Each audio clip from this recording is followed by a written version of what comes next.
Welcome back to another episode of NFT Catcher Podcast. We'd like to remind everybody that nothing on the show is meant as financial advice, and to please do your own research. Thank you, and enjoy the show. Now the subject is NFTs. They're known as non-fungible tokens, or NFTs. NFTs are exploding in popularity. This is a technology that will forever change the way people interact. So it is happening whether you understand it and like it or not. This phenomenon is moving. The digital. You have now joined Jenny from the blockchain and Michael Keene on the NFT Catcher Podcast.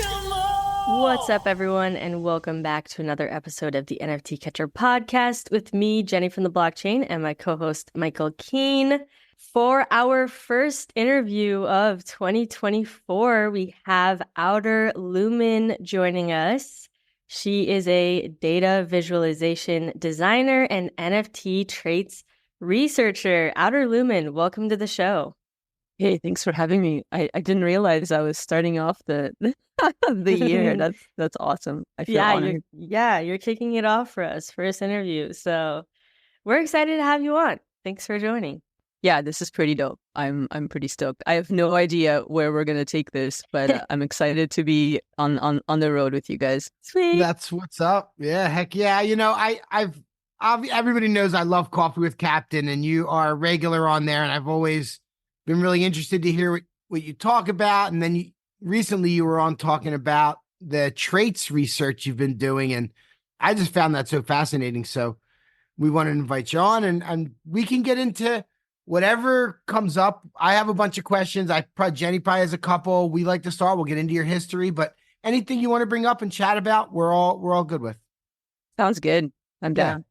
Cool. Yeah, Michael was definitely like, we gotta have Outer Lumen on. Yeah, I'm excited to have you on the show. I do want to get into your background first on how you got into Web3. Yeah, that's always the monumental question, right? Like, how did we all end up in this corner of the world? So my partner came into the kitchen in 2013. And he's like, I think I'm going to get some Bitcoin, but I have to like go on this journey to do it, this fairy tale of fairy tales, to like do this one thing and then another thing and then another thing, and hopefully there'll be like a deposit at some point, because back then, like you know. So that happened in 2020, in 2013, and then 2017 came, and I was like, okay, this is heating up. Like, this is something. This is wild. But we, before that, celebrated like Bitcoin going from like I think $40 to $450, and we were like, wow, this is incredible. I can't believe it's $450. Like, we made a killing, which is so hilarious to think about now. But back then, you don't have that foresight, right? And I think it's such a hard thing to like to measure those things as you kind of like experience it. So then 2017, of course, is a craze, and then I like put a bunch in closer to the top. And I remember another like big moment in the space where I'm like, hey, what happens now? Like, everything went back down. And he looked at me and smiled. And he's like, nothing. Like, you just wait. Like, this is how this works. So that was 2017. And at that point, I guess IRL maybe would be some context to my partner and I are exhibiting artists, but also like scientists as well, and devs, kind of like navigating that part of life. And so I had a really cool artist talk series. And there was an artist that I invited to speak, and she mentioned punks and CryptoKitties. It would have been 2018, I want to say. But that didn't make me want to go and get into it, unfortunately. So I didn't join the NFT journey until, I think, I want to say maybe January of 2021. Somewhere there, like somewhere between January and February. I remember The Boy was on OpenSea. That would have been March, I guess. Yeah. So at the time, it was like hash masks, and then apes came out, and that was kind of like, I guess, the bigger PFP project. But I got into a couple of art, like niche things that were more exhibited in galleries. But yeah, the journey came from crypto and from DeFi, and it was hard to justify. To be like, why would I take money out that's making me money and buy a picture on chain? So that part of it was kind of weird. But from the IRL art side, I was already aware of a lot of blockchain artists that were actually using blockchain as a medium to create works. The two kind of like converged in my mind. as PFP culture, but then also as this like notion of fine art and digital with the blockchain as a medium for art. So yeah, I'll pause there, but that's that's how the journey happened. I already have questions. First of all, okay, you said your partner bought into Bitcoin when it was $40. And then you guys watched it go to 400, which was like shocking because I mean, at 10x, that's amazing. Did he sell any of it? Or was he like, you know what, I'm here for the long term? Like, was he like a long-term hodler, or was he like, I see this 10x, I gotta sell? So I think the big Bitcoin win for us was selling a Bitcoin to purchase a vehicle. We got into a car accident. Somebody ran a red light. Yeah, and they totaled our car. We were not going to buy a car. That was not on the bingo card for that year. But we kind of did the math, and we were just like, you know, Bitcoin's like pretty high right now. I think it was close to 50 grand, I want to say. So we sold one. We just bought a car. So our car in the driveway is a Bitcoin. Awesome. That is amazing. But that was a big thing just because, like, yeah, it just made sense at the time. And that was one of the, like, bought for $40, sold for, like, 40,000 plus dollar wins. But it was spurred by, like, the necessity of, like, there's success in Web3, I think, and, like, rocking a, you know, cool PFP or, like, having some kind of a higher asset or just, like, rocking with your community. But then there's also a reflection that occurs when you're like, well, what am I doing IRL and how is my real life impacted here? And that transition of, like, maybe it could be perceived as a potential loss or an exit out of the casino, if you will, of it all in digital currency and collectibles. But then it's a huge win in real life. And so, you know, it's kind of like, well, nobody cares that we have a new car and we don't have any debt on it. But at the same time, that's something that we just financially don't have to worry about. That's a good thing for our family and well-being. And those two are such a, like, I don't know if you guys have that or not, but it's such an interesting thing to balance that, like, IRL win versus a Web3 win. That is, yeah, Michael, go ahead. I was going to say, no, I remember weighing the same exact things during the last bull run. Like, you know, I could just take a little bit of this ETH and buy a new car, you know, like, also there's these other JPEGs I want to be cool in these clubs that are happening and everybody's in them. And yeah, there's definitely a lot of push and pull there. Yeah, for me, I think, and for a lot of degens, it's like, that's what they struggle with is, you know, oh, they're rich on the internet, but bringing that to real life, it just feels totally different. And I have always, you know, I don't really need much to survive in the real world. And, you know, I like having my NFTs and crypto and stuff, but it is sometimes you just think like, man, if I just sold out of everything, you know, you kind of start thinking about that. But okay, I also wanted to bring up hash masks because you mentioned that you got into NFTs, you know, January 2021. Hash masks, man, what a throwback. We were looking at CryptoSlam the other day, the all-time chart on CryptoSlam. Hash masks is number 17 in terms of NFT collections ranked by sales volume, and which is so crazy. Like, it's still at the top there with $329 million in sales, which is so crazy. And I do remember when hash masks were just, everybody was going crazy over them. And you ended up working for hash masks, right? I did, yeah. I ended up working with hash masks for almost 2 years and then ended up working with Yuga for 8 months. So I kind of wild of all the things, like of all the projects, I guess, or like NFT projects in the space to have worked with the hash masks and the apes. Like, it is so weird to me. I don't know. And like, I did not plan for any of these things.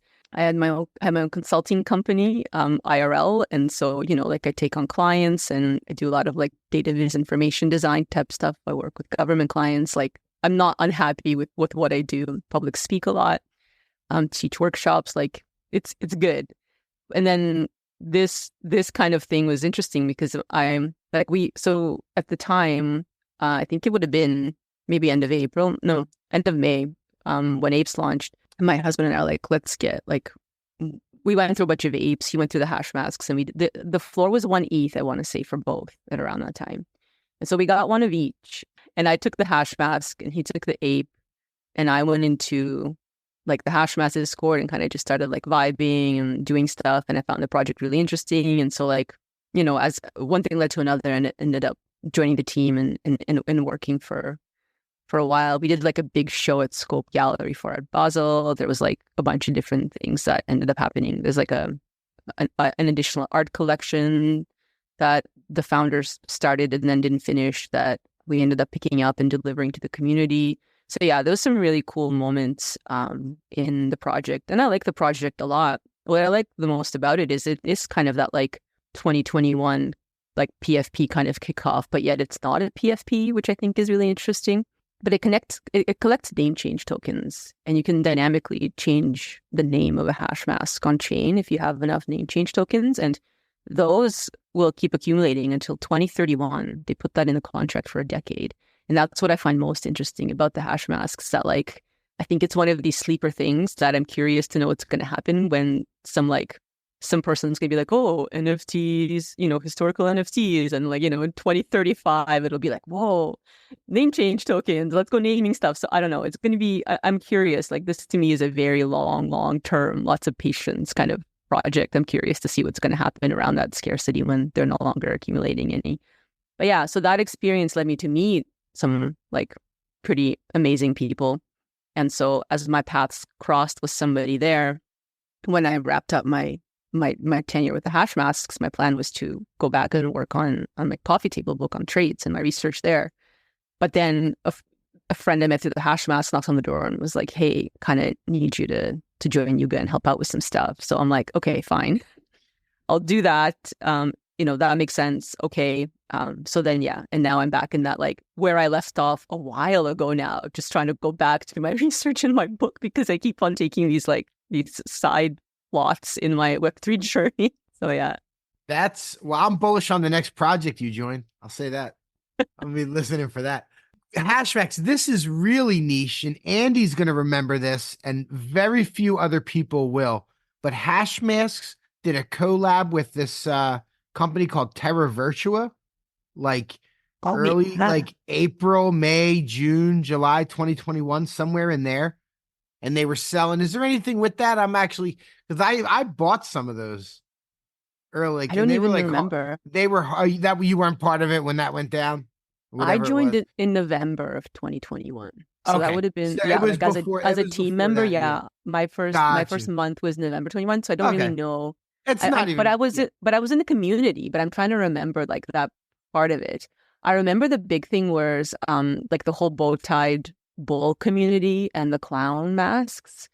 They started naming banks after like all the banks, and so they would buy up clown masks and on chain name them after banks to the point that they were all displayed in Times Square, like in March of 2021. They had this giant display of clown masks, and then they had a website you can go visit and see all the banks. And finally, I forgot which bank, but they did like an OpenSea, you know, like whatever DCA, like, hey, can you take this down? And the whole community celebrated, right? They were like, hey, this was exactly the point. We finally trolled somebody enough that they filed a takedown request without knowing that it's still on chain. And that was pretty hilarious. But it also drove the price of the trade, which is such an interesting thing, right? We think about that a lot, like, you know, valuable traits and rare traits. And if community can actually do anything around a trait to drive up the value of a specific trait despite rarity, the clown mask is not particularly rare in the collection. But when you have a whole community bringing this like camaraderie and bonding around a specific goal, like it was wild to see how much more expensive it was to get a clown mask and name it after a bank, because that was the utility. Like, can you be a part of that club or not? Yeah. I remember that really early on, and yeah, it's an experience I definitely like have in the back of my mind when I think about traits and trait utility. Is that part of what you research, the price action, when you're working on your book? No, not at all. So for me, what I'm most interested in, so this kind of twofold. One of the other things that I do IRL is I'm a researcher. So like have a Google Scholar page, have a bunch of published research. At the beginning, it was mostly quantitative Just like research. Jenny. Jenny has that stuff too. Ayo, yeah. No, do not believe him. I definitely don't. Not trying to take extra credit. So yeah, I started kind of first as a quantitative researcher in public health, but then I shifted a lot to like science communication and art and technology research. So one of the things I'm really interested in, it's kind of like twofold. On the research side, I really want to look at like the cultural significance of the identity that we have created through PFP, starting with the punks, and what traits we have proliferated, which new traits we have added. What is a self-reflection of our collective degeneracy when you go to like NFTX and look at the punks and you look at like skin color there, like who's flooring what? Like there's a self-reflection that happens. So I'm really interested to collaborate with a couple of like cultural study profs on looking at some of that research in my data. But that's like me, not me as Outer Lumen. As Outer Lumen, I love coffee table books. I love data viz coffee table books. And so what I'm doing instead as like a fun data viz designer is I'm making like really hilarious visualizations exploring kind of like who had the first beanie trait, who had the first this trait, what is the history of a certain trait. One other thing that's interesting to me is like if you take like 3D glasses, for instance, there is like a specific way that anaglyph glasses are designed with specific colors. And it's interesting how like some projects were very true to the science behind that and other projects just like don't care and reverse them. So there's like a lot of nuance in this data. Even questions like, what's the most common animal? How many derivatives are there? What's the project with the most derivatives? Like I'm only doing the first volume on proof of work on Ethereum, but this expands to like being able to do a volume 2 on proof of stake or going at like some of the other like salt NFTs and looking at traits there. But yeah, mainly I'm looking at a lot of firsts because I have the provenance in my database to be able to do that. And I can search traits across projects, which is something that you currently cannot do, especially when something like Renga decided to name their 3D glasses trait 2.5D. So if you just pull data, it's not enough, right? Like you actually have to know some of this, like, there's a lot of like data grooming involved in figuring out like how do you make 3D glasses come up for all projects when the nomenclature itself is varied across projects. And so that got me thinking about like, and I mentioned this in my last talk at NFT NYC, like who is the traits engineer or the traits author, if you will, right? Like somebody designs these names that everybody gets to know. And I think that like the language part of that is super interesting as well. And I mean, like the goblins, I make fun of that a lot because I actually love it. Like the goblin traits are hilarious. They're a nightmare for me with the database, but I also love them because somebody was creative enough to like go outside the box a little bit and be funny. Yeah, I saw that you spoke on the NFT NYC main stage about the history of NFT traits through creative data visualization. And also I have a solid amount of questions about NFT traits, and I know Michael does too. But I'm wondering, what is kind of like the most widely used trait amongst NFT collections? Yeah, I mean, I don't have like that analyzed yet. A lot of the things for me that I have to do is like consider derivatives or not, right? Because most common traits are traits that the punks have started. So if you think about something that a punk has, that's proliferated the most, right? And I'm more interested in the opposite of that. Like I'm curious about like what is a trait that very few projects have? What are the novel traits that people come out with? And is that even advantageous? So like to your point, Michael, about like press action, I do look at our floors. Like I'm really curious about like how a floor of a trait is related to its rarity in a collection, for instance. And if there's something else there that is the reason for it versus like, is it just purely based on rarity or is there something behind it? I think the mead bits are a good example of that. Their 3D glasses are like crazy expensive compared to a lot of other projects. If you actually normalize the data and you look at it and you're like, I don't understand why. Most of them are like 2.5 times and these guys are like way higher. I mean, I haven't looked at it in a bit, but yeah, it's really interesting to me. But as far as like the most common trait, I haven't done that, so I don't have any answer for you there. But mostly are like punk traits like 3D glasses, anything iconic that's punk. Even the fact that there were zombies and apes, right? Like if you think about the idea of having apes in general, right? Like the animals that the very first animal that appeared if you're starting with the punks, are apes. They created monkeys as part of that, right? Or apes as part of the collection. There's a zombie and yeah. The hoodie obviously is an Yep. iconic one. Yeah, for sure. Yeah, that's a big one. Yeah, and it's interesting. The next project that I go to often to see like what connected and what was new is actually Avastar's project, just because that's another PFP project. It's pretty early, right? Before the crazy 2021 kind of rush of everything else. But yeah, one of the things that I found fascinating when I first did a data pull, I want to say this would have been early 2022, I set my parameters because I had to find a method that would work for me to get all of this data. And I set my parameters to just like pull collections from OpenSea. And I found out quickly that their cap is 55,000 collections. And so I pulled the most recent 55,000, but my code was set to only pull any collection that has a volume of over 0.01.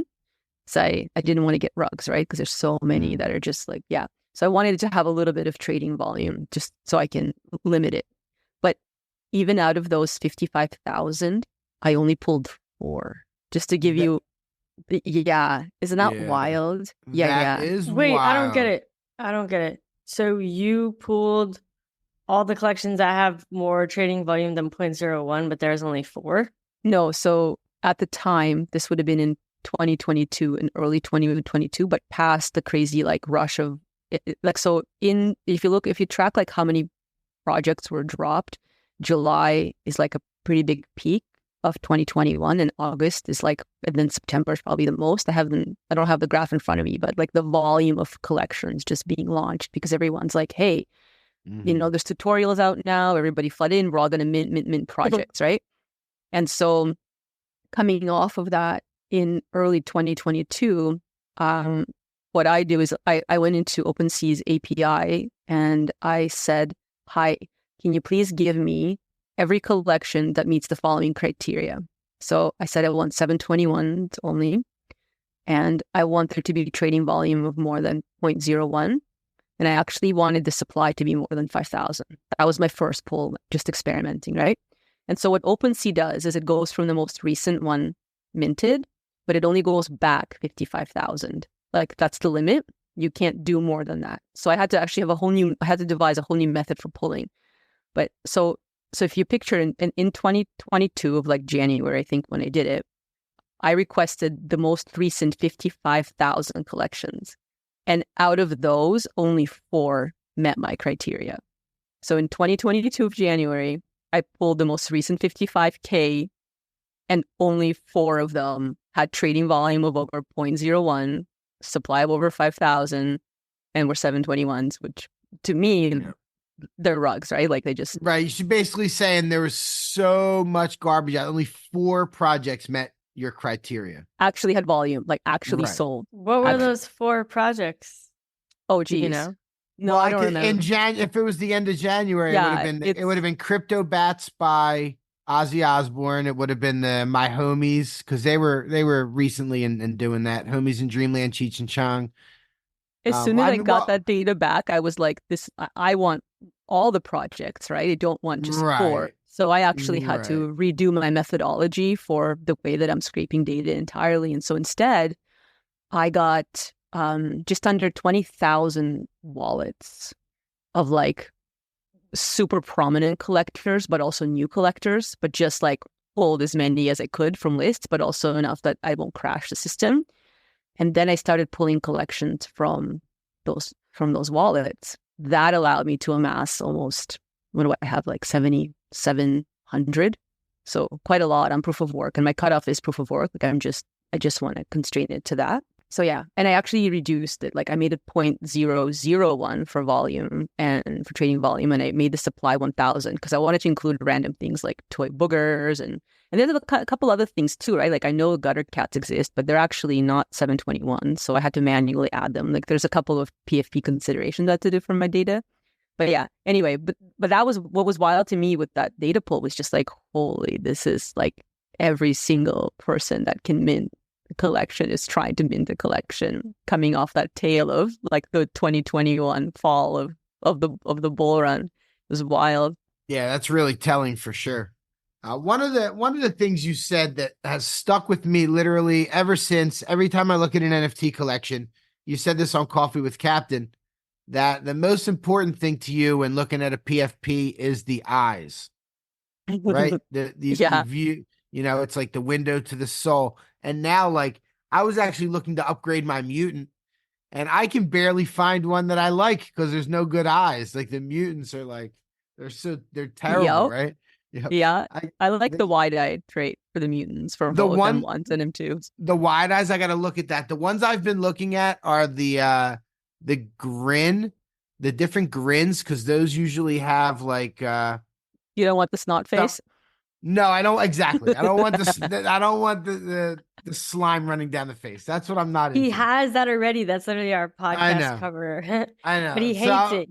Yeah. Oh no. I wouldn't say I hate it. Well, but I'm I don't used think to Europepin, right? Like I don't. Yeah, that's my. Yeah, I've had that for a while now. I like that. That's That's not even an NFT. That was custom made by. Yeah, for sure. Yeah, check out the eyes. They're interesting. The wide eyes actually change color, I think, depending on what I do need to check that one out. The fur type is, because I think the cheetah one, if I remember correctly, for M1 says heterochromia. So they're two different colors of eyes. Oh, wow. Which is a really cool trait in general for the projects that do have heterochromia. What is it about the eyes? Talk about that a little bit. And what have you seen? Kind of, did it start with the punks, or why is that? Like, how does that work? What do you think about that? The eyes, to me, really started with the hash mask. So the hash mask that I have now as my PFP is called that, or Lumen on chain, and my partner like dug through a bunch, and he's like, I think you might like this one, but look yourself. And I have blue eyes, and I really wanted like something with blue eyes to represent that I have them. And so I was really pleasantly like surprised that the hash masks had different eye colors. So we looked through a bunch and we found one with blue eyes. And then I really like Alice's Adventures in Wonderland. I think that book is really great. And to me, kind of really represents that like idea of just curiosity. And I think that if you maintain that curiosity all the way until like end of life, you can make a whole day seem like really, really long, because that's what kids do when they're really like young and they don't have like years and years of life yet. The days are really long, and as you grow older, days become shorter because everything is not new anymore and you've experienced it before, and that skews your perception of time passing. And I wanted to somehow experiment with how I could make my days seem long even though I'm getting older. And the way that I find you do that is by staying extremely curious and experiencing a lot of new things, because it seems to, it's kind of like when you hike into an unknown place, it takes forever to get there, but the way back, it's really fast. And you're like, oh, I don't know why this is so fast on the way to the car, because you've already done it. That's why. But the way there, it's exciting and new. So that was like a big thing for me to have the Alice's Adventures in Wonderland book. So that one was like, yeah, okay, this totally works. I like the blue eyes and I like the book. This will be a great like PFP for a while. But then because I got the blue eyes on this one, I kind of just got obsessed with like PFP eyes. So when I picked out my mutant, it took me like 4 hours, because you're right. I was like, oh my God, okay. These are like, yeah, there's some really incredible art. And then there's also some like really, like, I think anyone can find something to vibe with in there, depending on like how they skew in their taste. It's kind of, because when they first came out, I don't know if you remember, it was like August, and everyone was revolted like all at the same time. We're just like, what just hit us? Like, what exactly? Yeah. I remember one prominent cheetah ape posted cheetah gang with a question mark, I guess. Yeah. And it was like a weird looking. Yeah. Oh, it's crazy. It's so funny. Like just how like they hovered and nobody even kind of like wanted, and then suddenly something happened and everyone's like, I need a mutant. So yeah, it took me a while to pick mine out, but the wide eyes, as soon as I saw those like wide blue eyes on the M2, I just filtered everything by the blue wide eyes, and then I saw, okay, like what's available, what's reasonable. And I had the craziest thing happen to me, actually, and we were talking about it. I bought that mutant and I went into a space, just like as you do, random space, because I was excited. I changed it, my PFP. And I show up on my friend Phil's space, who wasn't my friend at the time, but is now my friend. And I hear, like, as you know, like you go through the portal of spaces and then you like show up, and I hear like the tail end of somebody like, "Hey, that's my mutant." And I'm like, "No, it's not. It's now my mutant." So I met Ben, who I actually happened to buy that from in a space randomly. Like I bought the mutant And hopped into a random space. And yeah, it was totally ridiculous that I met him. Ben used to be with the Deadheads project, I believe. It's not Ben Dunny, it's another Ben. And yeah, it was just, we just like, touched base throughout the years, but it was kind of amazing to meet the person. Like, how often does that happen? You buy an NFT, you hop into space and you meet the person you just bought it from. It's ridiculous. Like, I can't even believe I'm telling this story, but I lived it. Like, it's so ridiculous. And then, when I got hired at Yuga and I posted, he's like, "Hey, this is wild. You still have that thing?" I'm like, "I still have the mutant that I got from you like 2 years ago or whatever." Yeah, it's I don't know. I love those kind of like NFT stories that just don't make any sense, but yet they happen. That's crazy. You said you have 7,700 projects in your database? Yeah. The ones that meet my criteria. Right. Yeah, exactly. No, I mean, that's pretty awesome. I wanted to ask what kind of, is there anything that surprised you? What are some of the most interesting things you've come across? I mean, the most interesting thing for me is being privy to all of this like provenance for traits, if that makes sense. Like somebody, I'll be scrolling Twitter and someone's like, "Oh my God, this is such an amazing skin trait for like some project." I don't know. And I'm like, yeah, no. It's been used 7 times before. Yeah, like here's a project that's already used this. And sometimes if I'm feeling zany enough, I'll go find it, pull it, and just reply with it like, dun, dun, dun. It's been done before. So I think it's the fact that, I'm actually glad you asked this question. It's the fact that I'm no longer surprised, if that makes sense. And it's almost sad maybe because I'm being too deep. I don't know. But I want to be surprised. I want to be like, "Wow, this is incredible." But more often than not, it's like, yep. So one thing I thought about doing, and maybe you guys can give me some feedback on this because I haven't talked about it yet. And I am like a nerdy numbers person, but I was thinking of developing like an index to rate a PFP project based on its traits novelty. Like, how new is this and how innovative is this? And I'd have to do some like serious deep dive into how I would, of course. I got you. Here's the idea. You take all 7,700 and you do a rarity scale, like a universal rarity scale, where, like the number one from what's the most rare trait across every project? Does that make sense? Yeah. So that's my plan. But my okay. You already had that plan. Okay. Yeah.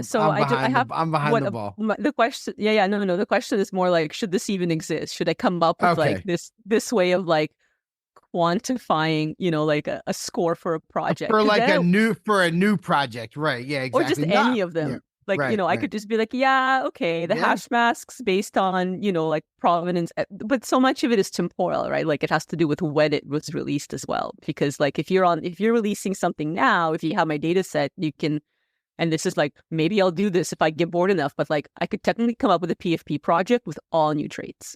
If you think about it, because I have the trait that's never been used because before. I have the data of all traits that have been done. I can come up with a project traits that have never been done. Right. It's funny. I'm toying around with the idea. It's kind of interesting to me. Like as this, like it'd be pretty funny to try it. But yeah, there's some really fun deep dives for sure when I'm looking at stuff, mainly like just random stuff. Like found some weird unicorn project that had the first like buckethead trait. Just like I'm deep diving stuff just to see. Someone was asking about check marks. The Faticorns, is that the Faticorns? Oh, I don't remember the name of it. No, okay. Remember the fat? We had whoever started the Faticorns. Was that like Wasn't that like the Cool Cats people? Was it? Was that with Klon did work on that, I think. Was it? Faticorns is a classic early 2021. Yeah, I kind of want to find this out. I'll look. Faticorns. I don't think they minted very well. Outer Lumen, I could see you being like NFT trait consultant, like for new projects, being like, oh yeah, I see all these traits. Those have all been used before. Here are some that haven't. Like, I feel like that'd be pretty valuable for new projects, like if they're trying to be unique. It's I've definitely been approached a few times with some of these questions. And then I mean, I have to make a decision on what I want to do with my database at the end of the day as well, right? So I don't plan on hoarding it once I put so much work into it. So I just have to think about how I want to release that so that other people can just look up 3D glasses and find all the projects and the timeline and all of that. So well, I don't know. The very first thing that's on my list now that I finally like have time again, since I haven't for a while, like fully deep diving Legends of the Mara for 8 months was like a huge side plot to working on this book. Like they can't do both of those things at once. It's like too much brain power to like fully concentrate on that. But I'm excited to release a coffee table book. For me, I feel like every DGen is gonna like just have this like amazing history of some of the most prominent traits and what projects had them, which projects had them first. I'm also doing some posters that I'm really excited about. One of them is like a tree of life evolution kind of poster. There's different like animal species, but I'm doing that with like animals in PFPs because there's like a whole animal kingdom. It's like, I mean, I know you mentioned unicorns, but like, there's everything. You name an animal. You can find you can find it's every hilarious. animal. It is so funny. So there's like, there's that kind of stuff that I like. It's like the NFT arc or something. Like the NFT kind of, arc. yeah, Totally. One of my favorite pages in the book is like it's a double spread. And it's kind of like the 50 shades of 3D glasses, if you will, because everyone interpreted like the cyan and the magenta in different hues. So it looks almost like a Pantone spread, but I really love it because you have like the one eye on one side and the one on the other, but it's all different like blocks of different colors from different projects for the reds and the blues that they chose. So it's like highly visual because I mean, who likes to read these days, right? So I really just want the visuals to speak for themselves. But it's like a passion project because like my goal is the book, but really I'm just enjoying nerding out on it and also applying like my professional data viz skills that I often use for work to do something that I control that is purely creative and for me, which is so nice compared to like doing briefs for clients and whatever. You know what I mean? Like no one gets to tell me to do anything. I'm in complete control of like what I want to do creatively for this. So that part is super exciting to me. Yeah, let us know when your book comes out. We're actually having NFT Bark, Steve, on soon, and he just came out with an NFT book. Yes. So yeah, I love that people are coming out with, books related to NFTs, having to do with NFTs.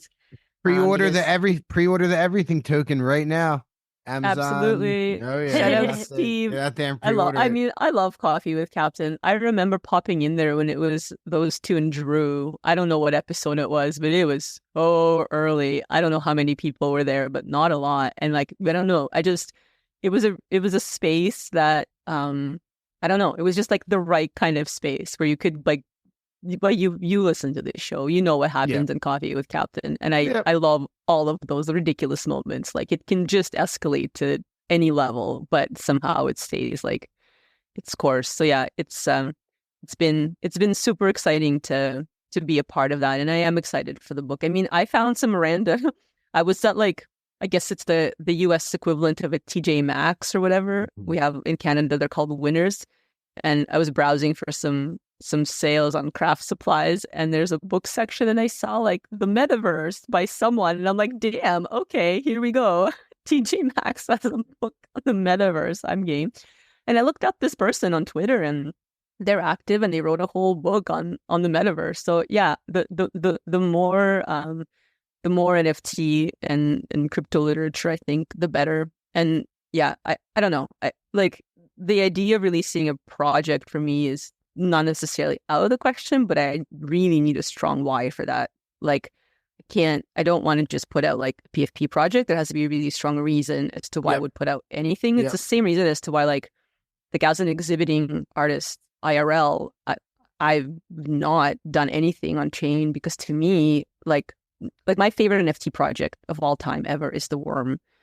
And it's the Worm because you can't buy the Worm. And conceptually to me, like I just absolutely love people coming in there trying to bribe people to send them the Worm. Like that is the best like example of culture in the space, to create something that has to be given to you that you cannot purchase unless you are bribing people in Discord. And the more people bribe, the harder of a no it was, right? Because it's really funny. I don't know if you guys know the Worm, but Jenny, didn't you have it? Didn't you have it one time? Yeah, I had the Worm, and it's so much pressure too when you have it, because you're like, okay, I need all of my friends, to also get it. So you're trying to be strategic. You're like, okay, I'm going to send it to you, then you send it to this, and, and you're just trying to make sure your whole friend group gets the Worm.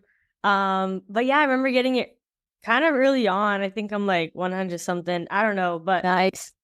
Yeah. And then I remember seeing them in person. They had the giant Worm plushie thing. And then they gave me a pin and they had this little pamphlet and I was like in it. I don't know why. I think they're like notable people with the Worm, and I was in there, and I was like, "What?"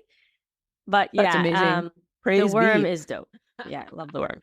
Yeah, well, in that kind of thing, like that's what I like about that project is they explored how like blockchain works and created a concept around it, as opposed to like thinking about the PFP culture specifically. And I also like Sarah Friend's work. She did one called Life Forms, where in the contract, if you don't transfer your life form within 90 days, it just like dies. So like you lose it. There's 3 of them, I believe, in a museum somewhere where they keep sending them to like different wallets to preserve them, to keep them alive, because it does. Otherwise it dies. And that kind of exploration, like conceptually on chain, to me is the highest like watermark, because I really like conceptual art. Like if you're talking about traditional art. So anyone, and Sarah Miojas too with Bitcoin, right? Like before it became Bitcoin on chain and it was a concept, right? And like 2015, I think 2016, this whole idea of like fractional ownership. And I don't know. I really like those kind of concepts. So when I self-reflect on like, what would I do on chain? It would definitely be more related to like some kind of block related art and a concept. But that does not mean that I don't like to collect all kinds of PFPs and explore things. I think there's a difference in, for now, being like an investigator, if you will, and a commentator and an educator. I don't know if I ever need to be a PFP creator, and I'm always kind of like wondering, like, okay, well, why at this point now, given how many projects there are, why create a PFP? That I don't know. I start to sound like Simon Sinek, right? Like start with why. Okay, like why? Why are you dropping a PFP project into an oversaturated pool of PFP projects? And maybe the why is strong. I don't know. Like I don't know what you like. Would you guys get excited about a new PFP project dropping? I so if I like the person who's dropping it and I want to support. I think now there's not really that many new projects dropping. So I think it is kind of exciting when a new project drops and there's more thought behind it than just like somebody trying to get a quick buck, Well, yeah. You're smart to think like, so from our perspective, sure, there are some things that would get me excited. Obviously, the chance to make a little bit of money. And then if it is somebody like Jenny said, if it's something that I'd be really passionate about, it'd be awesome. But from your perspective, you've watched all these thousands of people drop projects and it becomes a real job because it's really hard to make money after the initial drop. And a lot of founders have gone through the ringer. A lot of them have quit. A lot of them have given up. A lot of them have also, stuck through it and have come through stronger and done really well. But it's a lot to take on. And it's not just the putting the art together and dropping it and having fun. Then it's like it's a whole thing. So you Well, definitely have and to take that in consideration. Yeah, go I ahead. agree 100%. I mean, like, I love the MFR community for that exact reason. Like, don't get me wrong. Right, right, Like, right, right. that was, like, absolutely vibe with this whole notion of like, here's a stick figure, expect nothing, and yet somehow thriving, right? Like, some of my favorite people I've met in the space are MFers, proud to be one. Like, and I think, Jenny, to your point, my question back to anybody even that I know that I would want to support is that, like, well, what is the purpose of dropping a PFP versus dropping art in general, right? Because the PFP to me is this like notion of, will you take on that identity, that like profile picture idea behind it? So, and I mean, yeah, sure, if somebody's putting something out and we want to support our friends, that absolutely makes sense. But in terms of like, if you come out with a PFP project and the expectation is that people wear that PFP, like what is the point beyond that, unless it is just like, hey, for the memes? But you're right, we do see less and less of that. So people ask this a lot. They're like, what are going to be the next punks? What are going to be the next punks? And I absolutely hate that question so much, because to me, I feel like whatever that next big thing will be, it won't be related to punks. We won't know what it is because it's going to be so different from everything we know that it's going to be the next X, and then later we're going to be like, what's going to be the next X? But right now we can't picture it, but it won't be the next punks because punks already exist. So it's got to be fresh, so fresh that we can't think of it. And when it hits us, we're going to be like, whoa, okay, whatever this is, it's the next big thing, but here's why it's big. And it's not because it's a derivative in any way of something that's been done already. That's what I think. Yeah. My guess for what that thing you're talking about is it's going to be a game. And it's going to be a game that we don't know about yet, but everyone's going to need to play it. And they're going to figure out a way to make the assets very desirable. Yeah, that makes sense. I would love that. That would be super fascinating. That's what from what you say, that's what I would think. Let me actually digress a tiny bit, because something you brought up made me think of another question. So new PFP projects, obviously they're not needed, but what would you think about, this is applicable to actually what I am working on this year. It's not going to be till later in the year, but what would you think about a PFP project based around the mascot of a super popular college football team, like college athletic program? But again, you have a clear why, right? Like you have fan base, right? And you want fans to self-reflect, right? It's kind of like, why does my kid go on Roblox and spend money on some random skin because his friends have it, so he's going to buy the skin? So you already have like an incentivized audience, and you're catering to a pain point there, perhaps, right? Of having them see that like self-identity through support. And that's what I mean. Like, it doesn't have to be a strong why. For me, it just can't be like just simply for the sake of like making a PFP. If it's to support your buddy or a whole, team or whatever, like I'm here for that. I'm not here for like what we saw in the 50K projects I pulled. Like that stuff is like, okay, what? Yeah, like, you must have really seen some absolute slop in there. I am sure. Fiverr was busy. Yeah. Do your rankings take into consideration the quality of the traits, or just like quantity? Is like a 3D glasses, is like, so if someone has a hat that no one else has, but it's just like a stupid, like stick hat or whatever, like, does that count like super rare? How do you take any subjectiveness into it? That is like the most amazing question. Thank you. Jenny says I don't ask good questions. Jenny says I don't ask good questions. So thank you for saying that. That's false. I've never said that. Thank you for saying that. And I'll give you the floor. That is an awesome question. I do not. But I think that at some point I would do like an Outer Lumens aesthetic picks, like which would just be for me and things that I personally vibe with. But that is like, I mean, you can't ever argue taste. I learned that in my design career really like early on, where clients like, we like this color palette. And all I can do is be like, okay, well, it doesn't pass contrast checking accessibility, but I can't be like, it's because I hate red, right? You know how it works. So it's a similar thing in this. A lot of it is actually driven by the name of the trait. Like if they called it a beanie, I go in and I have a look. It's interesting. I mean, the punks have a beanie trait, but it's one of those spinner hats, right? It's not like what we would define as a beanie in terms of like a knitted cap. So there is like, then I look at the spinner hat and I try to find more spinner hats. So there is definitely like some of that in investigation going on in terms of like what somebody named a trait and what it actually looks like. But generally, I'm not like involved in if it's the ugliest stick figurey whatever hat I've seen, but it's called a straw hat and it was first and it has like 3 lines that look like straw. We're in it. That's the one that had the first straw hat. I'm not gonna like be mad about it, but I may not necessarily vibe with it. But yeah, I really like that question, and that's a good point. Maybe I'll add a page in the book for like these are my actual like favorite art.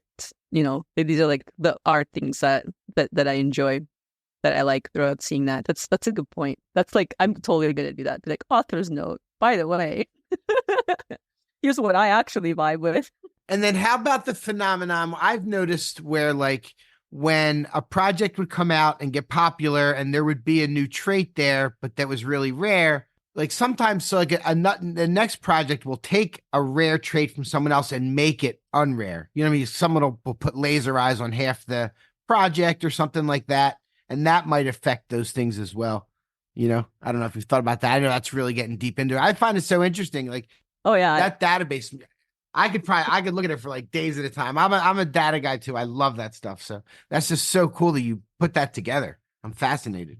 Thanks. Yeah, it's a really good feedback for me too. Like I know I'm not the only weirdo out here. Like if I release this, I hope some people will get lost in in the filters and just like browsing all these projects. To go back to your question, that is something I actually look for to see if a project has floored, in terms of rarity, has floored a rare trait. I have to pick a trait to do that with. So like I did it for 3D glasses, but I picked like some of the higher selling projects because remember, like if I just do 3D glasses with the volume that I set, it's going to be like thousands of projects. So sometimes I want to narrow it down and just look at like maybe the top 20 top sellers and look at their 3D trait, if that makes sense. Because otherwise you just get, you get lost in the sauce. So, and yeah, for 3D glasses specifically, I've not seen anybody floor them. So, this is a very like generalized take and, remains to be seen as I deep dive it. But my hypothesis is that generally once like a rarity is established by a prominent project, I think it remains.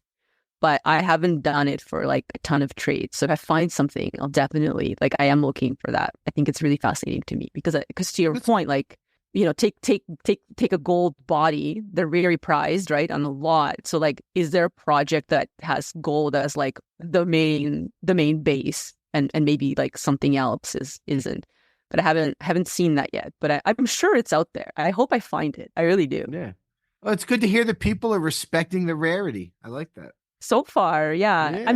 How often is do people care about rarity anymore? Like, I don't know. It's an interesting, I think, conversation too, right? Like, right. I way more care about aesthetic. If I'm buying, like, if I were looking to buy a doodle per se, and it's like a 1.7 floor, I'll go anywhere from 1.7 to like 2.1 and find one that I like. And honestly, I'd rather it be a little more rare, but I'd more rather it be something that I'm happy to represent with. Like, yeah, way that's it, way right? more important. Yeah. Buy the ugly stuff so that you can flip it, and then buy the good stuff for you that you're gonna rock, as your actual identity.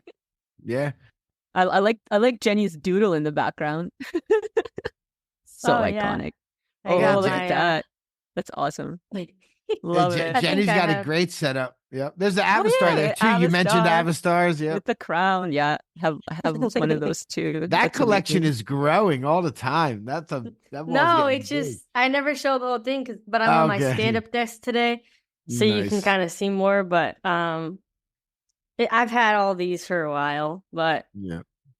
I do want to get some new ones of some NFTs that I really like because I like that I can just see them and it's like they're in the background of my videos and stuff like that. But what are the next ones you want to get? Yeah, I was gonna ask, like, what are you looking at? Basically ones that I won't sell, like ones that because I don't want to like have one up and then it's like, oh, I end up selling it. So basically forever NFTs that I just vibe with. Usually for me, there's like a sentimental, story behind me having it. And that always makes me so like attached. And so, yeah, if like somebody gifted it to me or like, Yep. I don't know, I made a special trade with somebody, like I'm attached. I'm like, I just remember when this happened and this is how I got this NFT. So they're like yeah. keepers of memories for you. That's so, I love that so much. Yeah, this year, so it's funny. The last 2 years, I bought as my first transaction on chain, like on my main wallet, I bought a Dicklebutt twice. And the reason for this is because I hosted a New Year's Space 2021 to 2022 in like 6 time zones. And everybody that came in, we decided we needed costumes. And I don't know who came in and had a Dicklebutt as a joke. So we all had Dicklebutts and we were just sending them around. And so if you hopped into a space, we all had these ridiculous, like, they were so ridiculous. But I had a good year that year. So I'm like, okay, maybe it's some kind of like superstition or something. I'm going to start the next year off with buying Dicklebutt as my first like transaction. And then, but this year I'm like, I don't know. I'm feeling like a different vibe. So this year instead, I decided to go for Art Blocks art. So I started 2024 with a curated Art Blocks art. And I've actually been bidding on Art Blocks. So yeah, it's interesting. I decided to just go through and really deep dive some of the stuff that's there and pick out what I liked and add a little bit more art to my collection. I started 2024 with that. Jenny, I also have to say, I have a ginger cat as well, and I'm very aware of ginger cat activities. Oh yeah, he's been playing at my feet the entire time. He just found a little straw in my apartment the other day, and he's just been like as if he's like a dog, just wanting me to like kick it away for him so he can go run and chase it. Does he fetch too? My cat fetches. Really? Like he'll come back to you with the thing? She's a she. I got like a whatever. The rare trait, the female ginger. I don't know. It was at the Humane Society. I saw her and I'm like, you'll be mine. But she will. She has this like plastic ball, and if you throw it, she'll come back with it in her mouth. And it's just such a dog cat. So cute. But yeah, tabbies, like they love attention. And then I have a black cat, and she's like, if I touch her in a day, like I'm so lucky, like I'm blessed if she comes and sits on my lap. I feel like I can't move until she moves first because I'm like, oh my God, a rare moment. So awesome. What is the hoodie that you're wearing? It looks so good. Cool Man Universe, actually. Nice. Yeah, okay, there we go. I didn't even have one, but I saw somebody had ordered merch and it was like really good sale. I think this hoodie was like $18 or something. And then I went and bought a Cool Man after that because I'm like, I can't have merch of an NFT I don't even have. So, but I love this hoodie with the sweatpants. Get the hoodie on sale for $18, and you probably spend like 200. Probably to spend like 200 for the NFT or something. It was like 0.04, I think. 0.24? 0.04. Oh, 0.04. Okay, that's still $100. Still $100. Is it? I'm bullish on this hoodie. My favorite. That is a nice hoodie. That is a nice hoodie.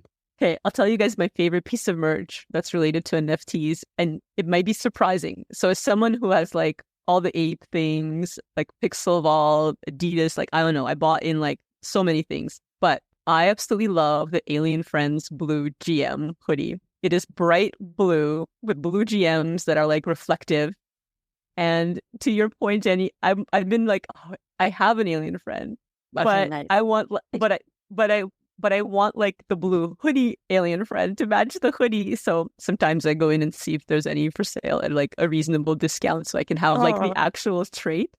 But yeah, that hoodie is amazing. Like anywhere I go, because it just says GM on it and like gamers know what that is. I don't know. I just get like a lot of comments on it. And it's also like so bright blue. Like you can't like, yeah, it's so noticeable. And yeah, I'm trying to find it right now. I got it. Do I need this hoodie? Alienfriends.junipercrates.com. You can buy them right now. Yeah, they're not $75.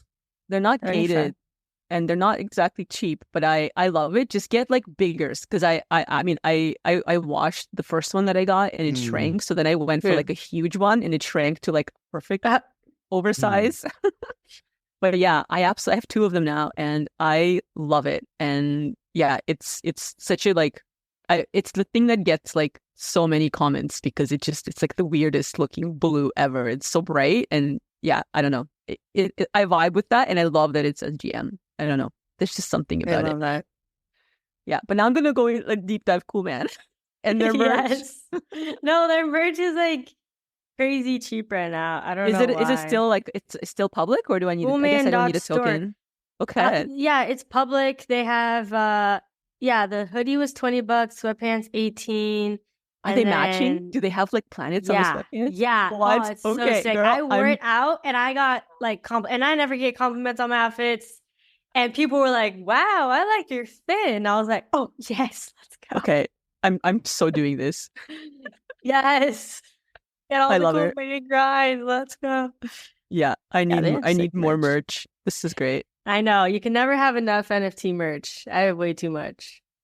No, you really can't. I love it. Sometimes like I make my own stuff for conferences and stuff, and I put like my NFTs on it, and that's super fun too. And it's so funny. Like people recognize it, whatever, if they know me. But yeah, the craziest was getting recognized just by my voice on a street corner in New York. What? That was ridiculous. That's crazy. Yeah. Michael would have heard the story because I told it in Coffee with Captain. There's a guy named Keith from the Moonbirds community who would listen to Coffee with Captain every morning. And I was standing at the street corner after trying to get into the Goblin party, and I hopped into a space because it was one of those like FOMO NFT NYC spaces. So I just hopped in and I'm like chatting, whatever. And we're waiting for an Uber, and then behind me, I hear someone say, "Lumen," and I'm like, so I turn around, and he's like, "Hey, I'm Keith," and I'm like, "Oh my God, so nice to meet you." But I've never ever in my life have been recognized by just my voice, except for on that. Wild. That's ridiculous. It's ridiculous. Your voice is famous. Let's go. I guess you made so. it. I think it's my laugh. People tell me it's the way I laugh because I must have laughed. And as soon as I laughed, he was like, "That's totally like." And I guess he's listening to Coffee, and I used to be on there like way more. So yeah, it was hilarious. But it was so weird. It not only is like somebody saying your like pseudonym on the street. That's weird, right? Like it's not your name, but then also like out of nowhere, like 1 a.m. Yeah, that was wild. That's pretty wild. Are you guys going to any events? What are you looking? What's 2024 look like for event stuff for you guys? I mean, I think we're both trying to go to VCon in LA in August. We're definitely doing VCon. Yeah. I'm pretty 50-50, hopefully a little more than 50-50 to do Blockchain Week Paris. That's what I really want to do. Ooh, that's the one coming up next month? No, that's NFT Paris. Okay. Blockchain Week Paris is the end of April. And we had Robbie Young on from Animoca Brands, and he made a very nice offer. So I'm going to try and take him up on it and head out there.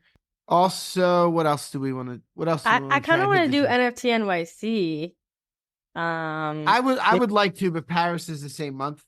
Yeah, I'm going to NFT NYC. You going to? Are you? Yeah, I'm speaking again. Oh, nice. But also, I want to go see the total solar eclipse on the 8th, but like south.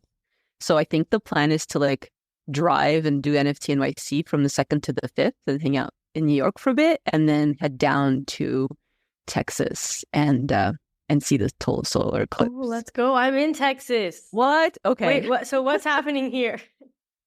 Well, you better get out, Jenny. Get out now. What? I can't leave my apartment. April 8th is a total solar eclipse. Yeah, I'm gonna find the map. I'll find the map of because they usually show a map of. Yeah, so Texas is gonna have really good totality, which means you're gonna get the most time with the sun being covered.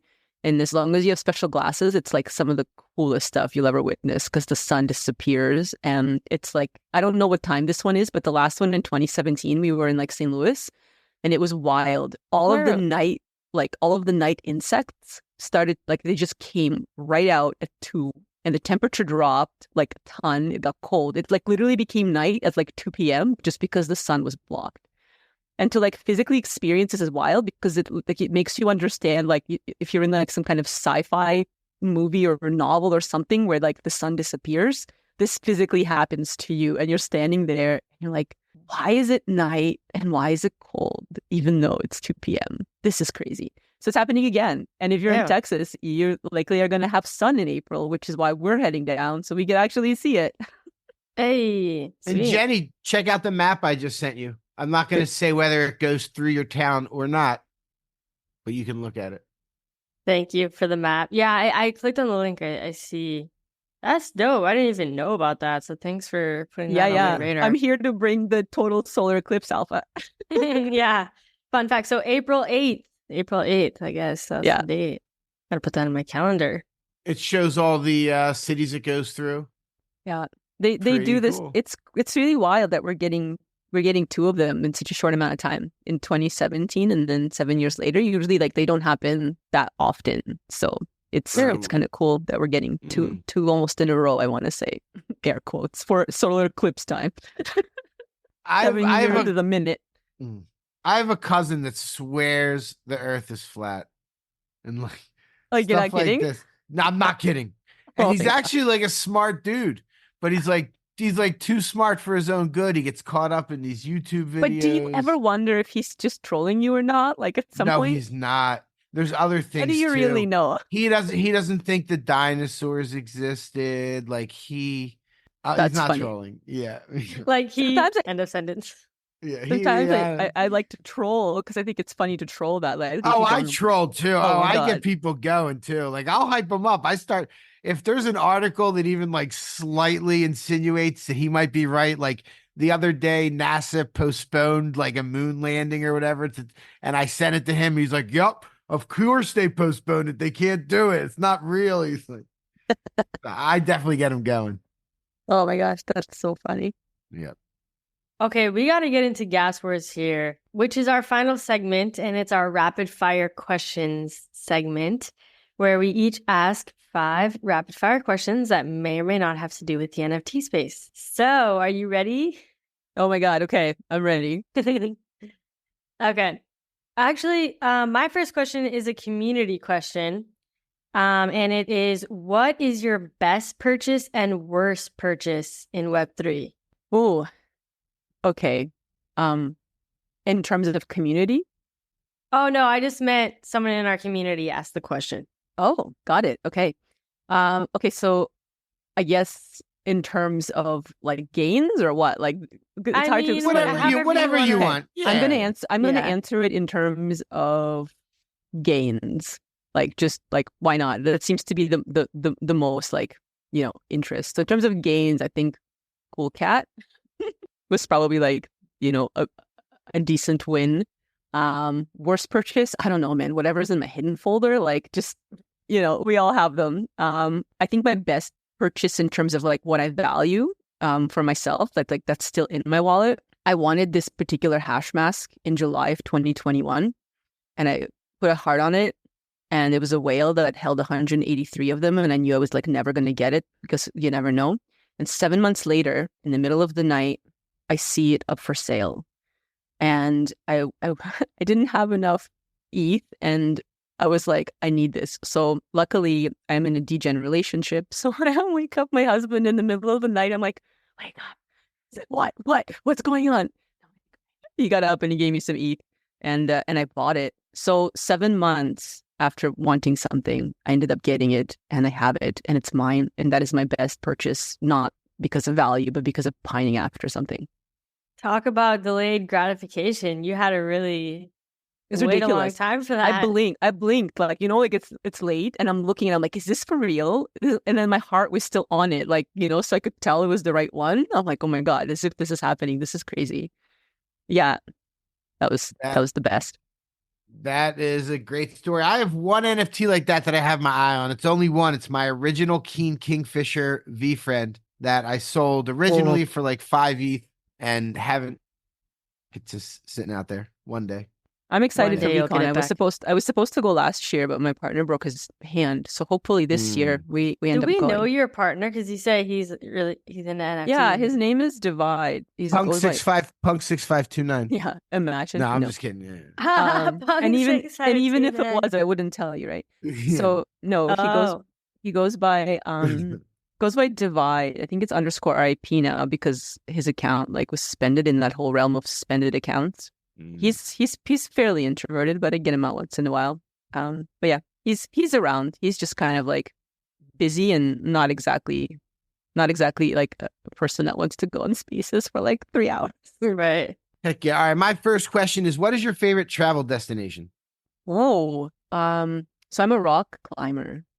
So like Wow. any new place where I get to touch rock, my next goal is to go to Fontainebleau and Boulder in France. But You're I also an outdoor rock Yeah. climber or indoor? Oh, both. outdoor. Both. Oh, But yeah, okay. outdoor. Wow, that's next Yeah. level outdoor. That's like, Yeah, it Yeah, is. I lived in Yosemite for a summer and climbed like Oh, that kind wow. of like that was a big thing, and just like traveling around bouldering was a big part of my life. I really really enjoyed it, and yeah, I just recently actually got like super back into it, so that's why I'm like, ooh, I want to go and but yeah, somewhere where I get to be in nature, but also like touching some really awesome rock is always good. that's awesome. My next question is coffee or tea? Whoa. Okay, so I don't drink either, to be honest. Really? So you don't drink caffeine or? I don't drink caffeine, but that's I actually do. good. I do once. I'm already like a wired human being. Like I'm just like I'm at like 200 when I wake up. So I can't do caffeine because that like crosses the wires and I just crash. Right. It doesn't do this. It doesn't have the same effect on me as it does on most people when they need to wake up. Like I'm already like so yeah. But I do love the flavor of Earl Grey. So when it's like when Earl Grey is in stuff, I'm obsessed. Like I had this like Earl Grey squares, some would like bakery made. Like anytime that like bergamot flavor is in something, yes, absolutely, I'm so there for it. So tea, I would say, between the two. All right. Apes or punks? Punks. Okay. Ooh, even though she worked, well, Yuga's punks is Yuga too, so that's a even though she worked. Yeah. I actually retired that question. That was like one of the original ones I was asking everybody, and everybody was saying punks. I thought maybe Nobody it'd be a said little apes. different. Yeah, nobody says apes, so it's obviously punks. Go ahead, Jenny. What was your first job? Oh, okay. The very, very first job, I sold flowers on like for holidays. They would put these like flower people on street corners, like at gas stations and stuff. So yeah, I ended up being one of these like flower selling people. So you like sit in a camping chair with like a bucket of flowers, and people would like pull up and buy them for like Mother's Day or whatever the holiday was. That was my very first job. Nice. How old were you? Were you like like a teenager? It was like a mom knew a friend of a friend or whatever. Yeah.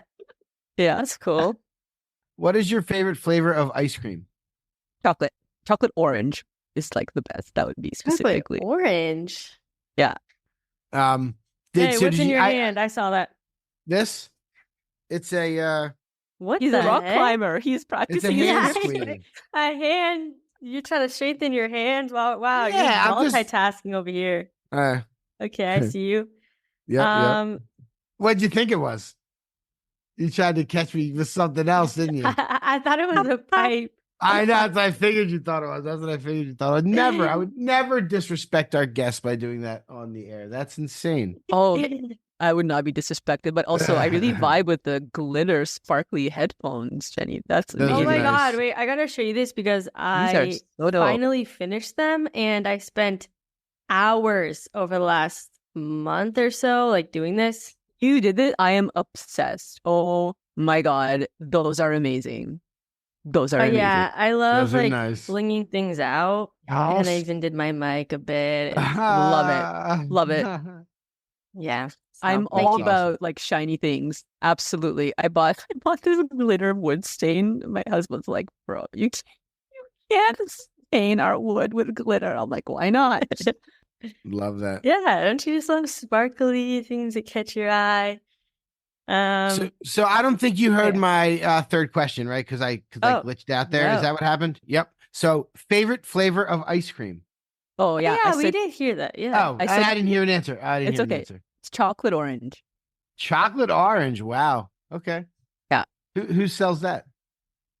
So Is it you like buy a chocolate. local store. You buy Okay. chocolate ice cream, Mhm. and then you just add a few drops of orange oil, and you're Sure. you're Orange golden. oil. Yeah. Mhm. Wow. And you I discovered orange oil, and I'm obsessed. I would make like an orange syrup. I'm picturing, or like Because have you ever had those chocolate oranges that you like smack and they go into like the little slices? Is that a Canada thing? I don't know if it is or Like- not. I know them, but candy- I don't. Like orange slices and then you put chocolate over it. I've had that. No, it's like Oh. it's a chocolate bar, except it's in the shape of an orange, and it comes in like a And foil. each one's like individual, Yeah. right? Yeah, It's yeah, called yeah. I know what you're Terry's talking about. chocolate orange, and you like whack it, and all of them like fall apart, and then you open the foil, and you can just eat chocolate orange slices, like it's chocolate, but it's orange flavored. So when that Nice. happened to me, I was like, I like chocolate orange everything, and so then I found orange oil and I added to chocolate ice cream, make it. Yeah, that's cool. Okay, my third. Wait, what did I ask? Oh no, I guess it's my fourth question. Is what is a book that changed your life? Wow. Let's see. Okay, go deep on this one. So I once read this book. It's part of the Deptford trilogy by this Canadian author named Robertson Davies. And I actually love Robertson Davies because he's really deep into Jungian psychology, which I think is so interesting. And psychology to me is interesting because, especially if I wear the UX designer hat, that's all psychology, right? People behavior is exactly what user experience is. Anyways, part of this Deptford trilogy, the first book called Fifth Business, it's a story, and I'm totally going to just spoil it because there's no way anyone's going to read this book. It's like super old and ancient, but it got into my hands and I'm so happy that I read it. There is a snowball fight between two young kids, and there's a mean kid who puts a rock into a snowball, and he hits a pregnant woman, and it causes her to give birth to a kid.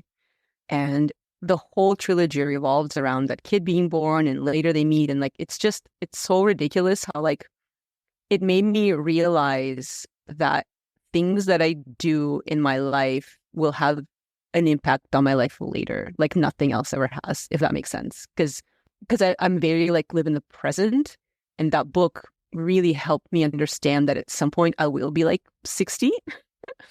And like if I live that long, and I'm gonna have to deal with 60-year-old me, and I don't know what she's gonna be like, but I know that I have a lot of influence now on whether or not I'm gonna like her or not, if that makes sense. And that was really important for me, and ties back into what I said about like making the days feel long, and like I don't know, I just wanted to get really comfortable with this. Like, and also the way that I see seniors made me see them differently. Like I think I see them now. I tended like, especially when you're really young, I feel like we live in a bubble of our own like age demographic, and just like, yeah, I don't know, it made me reflect on like, what's it going to be like? What am I not doing now that I'm going to be like old? I'm going to be like, oh my God, if only I had done that. So that book really kind of reading it helped me like define in my mind that I am actually like super in like steering the ship of that destiny. So it made me more like aware of it, if that makes sense. And before I was never like that. I was just like, well, whatever, seize the day. And then I got all deep with it, and I'm like, damn, okay. Like I learned how to do random things that I've never done before. Like I was never like diving. Like I would never dive into the water. It terrified me to go like head first because I got super embarrassed when I was really young, and it like just like was not the right vibe. And then like as an adult, I relearned that. I was like, okay, I can totally learn how to dive. This is like, it's gonna be okay. So I've been doing a lot of those things. Like, what can I do that's like something I can't do that I'm gonna totally like be on my deathbed and be like, why didn't I dive? What a stupid thing to not have done. Yeah, that book got me on a quest for a self I want to actually be friends with once I'm older. That's amazing. What was the book called? I don't know if you said the title. It's called, so the whole entire thing is called the Deptford trilogy, but the very first book in the trilogy is what I read that got me thinking, and it's called Fifth Business. And Fifth Business, the way that it's defined is interesting because it's like I was fifth business to you guys, maybe in passing, maybe on Twitter, but now that we've had this conversation, we're like first person characters right now. Fifth Business is like all of the background actors. Like you don't really notice them, but yet they help shape a story. But this is kind of applied to that whole like takeaway from the book is that you never know who in your own life is business until they become like main characters in your life. And that got me really thinking about it. But yeah, he's like, he's also a writer that uses English in the most like incredible way. So yeah, I definitely was looking up a lot of words because there is a word for everything in English, and I'm like, damn, this Robertson Davies has like full command of the English language, and I'm not a native English language speaker, so I really appreciate like fully deep diving English as well through him. I'm like, okay, this is, nobody speaks like this. This is really, really cool that there is a word for everything. We just happen not to use it. So yeah. Anyway, never thought I would talk about that. That's wild. So if anybody is like nerdy enough to pull out and read that book, my God, please DM me. I want to know your take on Fifth Business.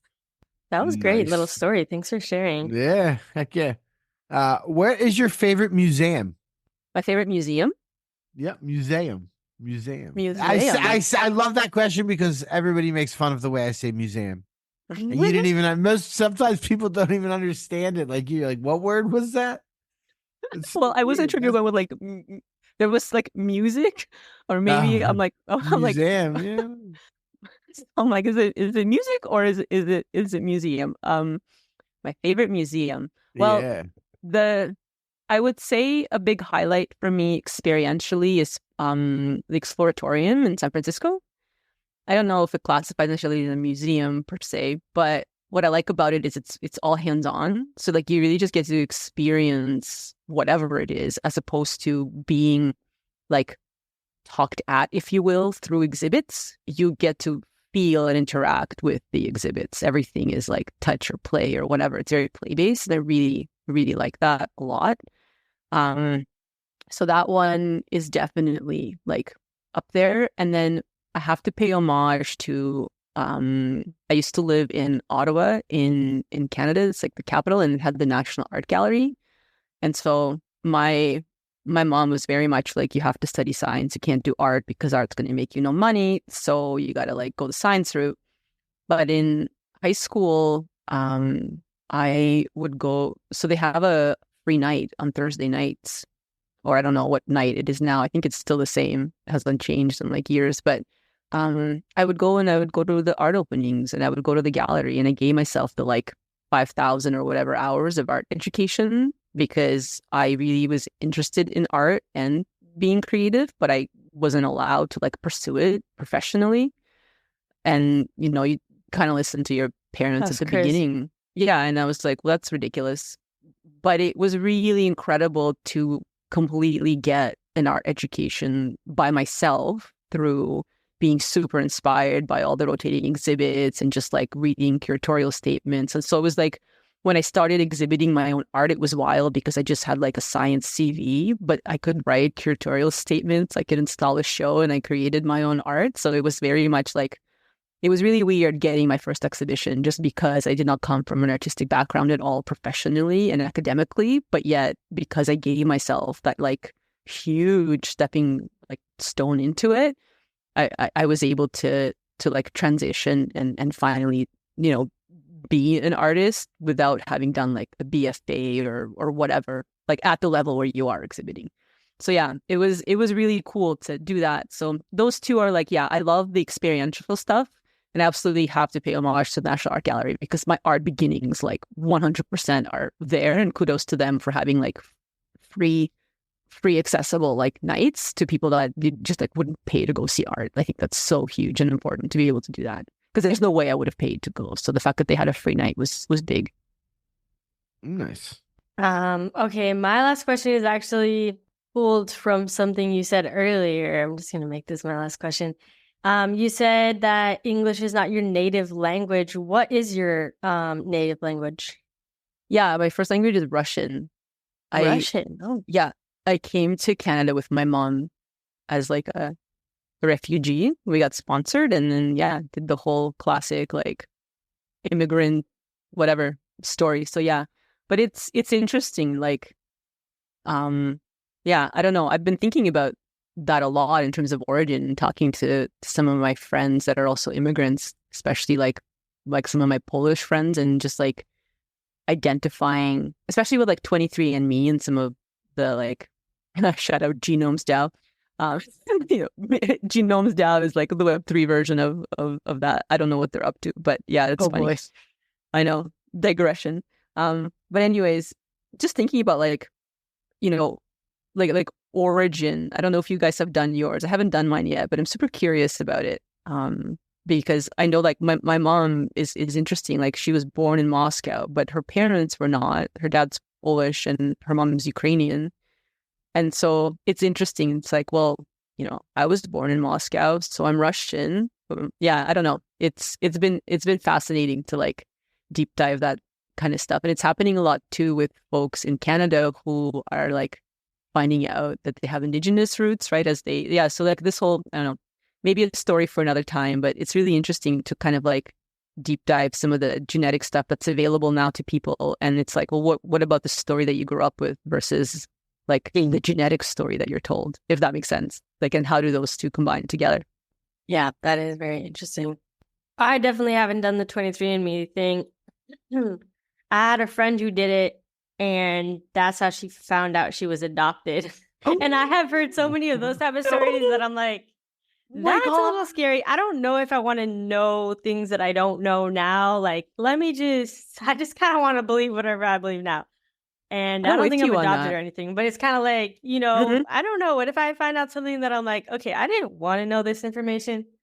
You and Steph aren't really twins. I don't actually have a twin.